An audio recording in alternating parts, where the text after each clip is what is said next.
da série Respondendo Perguntas. Afinal de contas, o que faz um DPO? Oi, eu sou Silvia Brunelli e neste canal eu ajudo profissionais a se sentirem seguros para adequar qualquer empresa de qualquer porte à Lei Geral de Proteção de Dados. Você quer aprender mais sobre a Lei Geral de Proteção de Dados todos os dias? Então se inscreve aqui no canal e para você não perder nenhum conteúdo diário, ativa o sininho das notificações. O que será, afinal de contas, que faz esse tal de DPO? Primeiro vamos começar quem é o DPO, ou Data Protection Officer. Essa denominação é uma denominação internacional que determina o oficial pela proteção de dados de acordo com uma interpretação ou tradução livre. Então, DPO é DPO, Data Protection Officer. No Brasil, o nome desse profissional é encarregado pelo tratamento de dados pessoais.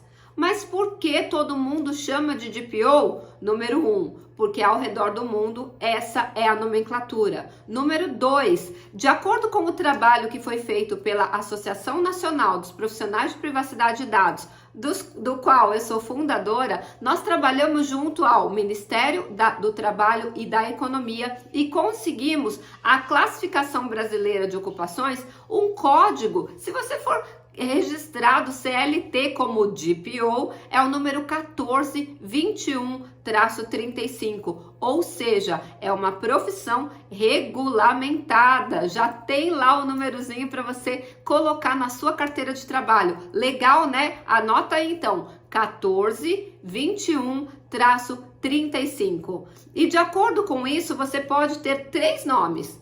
Data Protection Officer, ou DPO, que é o nome internacionalmente usado, oficial de proteção de dados, que é a tradução livre dessa sigla, ou encarregado pelo tratamento de dados pessoais, que é o nome que consta na Lei Geral de Proteção de Dados. Independente do nome, quer chamar de DPO, quer chamar de oficial de proteção de dados, quer chamar de encarregado, quais são as atribuições desse profissional? Número 1, se comunicar com o titular.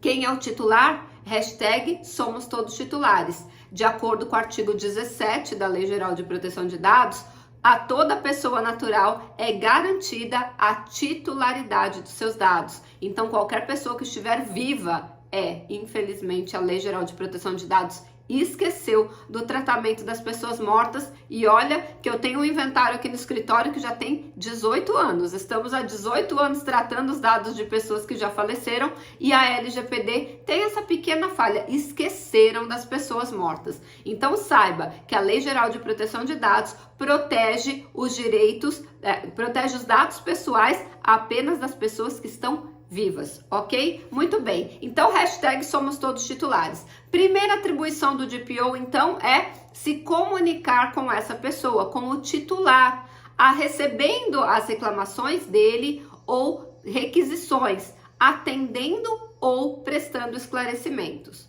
Esse é o primeiro ponto. Número 2, atender às solicitações da Autoridade Nacional de Proteção de Dados. Quem é a Autoridade Nacional, Silvia? É uma autarquia federal. Entre as competências que ela tem é fiscalizar o cumprimento da Lei Geral de Proteção de Dados e também fazer a regulamentação da lei. A Lei Geral de Proteção de Dados ela é pequenininha, ela só tem 65 artigos.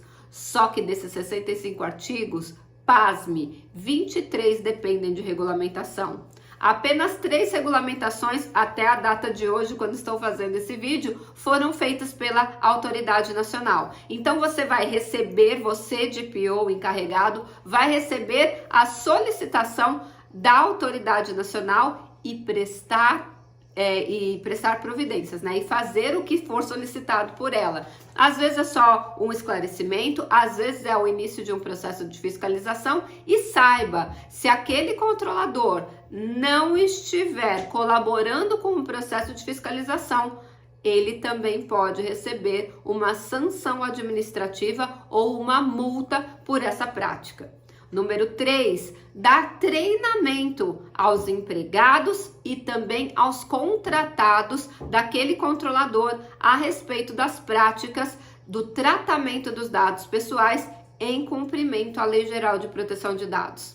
Primeiro, é muito importante você saber que não é só para os empregados daquele controlador, não. Pelo menos um representante de cada operador, ou seja, de cada contratado, deve estar nesse treinamento. Porque pensa comigo, adianta eu dar um treinamento para o pessoal daquela empresa se aquelas empresas que prestam serviço para aquele ecossistema não estão sabendo de nada? Então, quando essa empresa principal, esse controlador, for compartilhar os seus bancos de dados com essas outras empresas que prestam serviços para eles e obrigatoriamente para prestar esse serviço precisam tratar esses dados pessoais, se eles não estiverem treinados, eles vão fazer tudo errado, vai haver violação da Lei Geral de Proteção de Dados e o controlador responde solidariamente pelos erros do operador. Até porque a própria lei diz que cabe ao controlador fiscalizar se o operador está cumprindo as suas ordens. Olha que importante que é isso.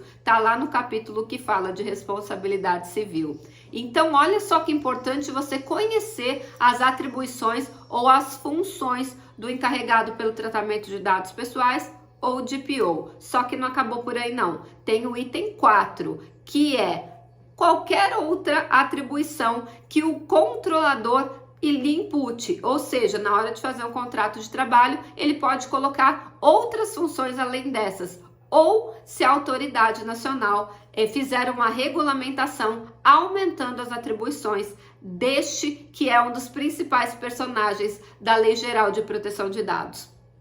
Olha que interessante, a regulamentação das atribuições do encarregado pelo tratamento de dados pessoais ou do DPO ainda não saiu. Então, por enquanto, apenas o que está escrito no artigo 41 da Lei Geral de Proteção de Dados, que eu acabei de falar aqui para vocês, é responsabilidade deste personagem, deste pivô importantíssimo dentro de um processo de adequação.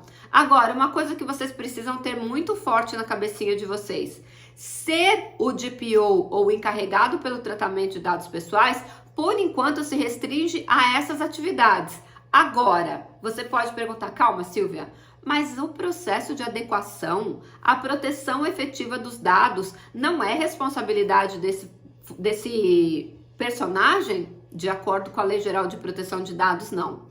E muitas pessoas que fizeram esses cursinhos internacionais que ensinam mais a lei europeia e dão só um en passant da lei brasileira, aprenderam que sim, ele é responsável pela proteção dos dados pessoais. E na lei brasileira não fala isso. Então eu vou deixar uma lição de casa para você. Leia o artigo 41. Apenas lá existe informações sobre essa figura tão importante que é o DPO. Silvia, então quem é o responsável por fazer o processo de adequação, a segurança dos dados, a proteção dos dados?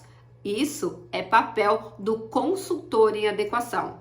E essa pessoa que faz esse papel de consultor de adequação à Lei Geral de Proteção de Dados não necessariamente será o encarregado. Ele pode nomear um encarregado externo, ou seja, de fora da empresa, ou um empregado da própria empresa para exercer essas funções, que basicamente é fazer a comunicação com o titular, com a autoridade nacional, dar treinamento e fazer outras atribuições que o próprio controlador determine. Você sabia dessa diferença? Conta aqui para mim nos comentários que eu quero saber e a gente se vê amanhã no próximo vídeo.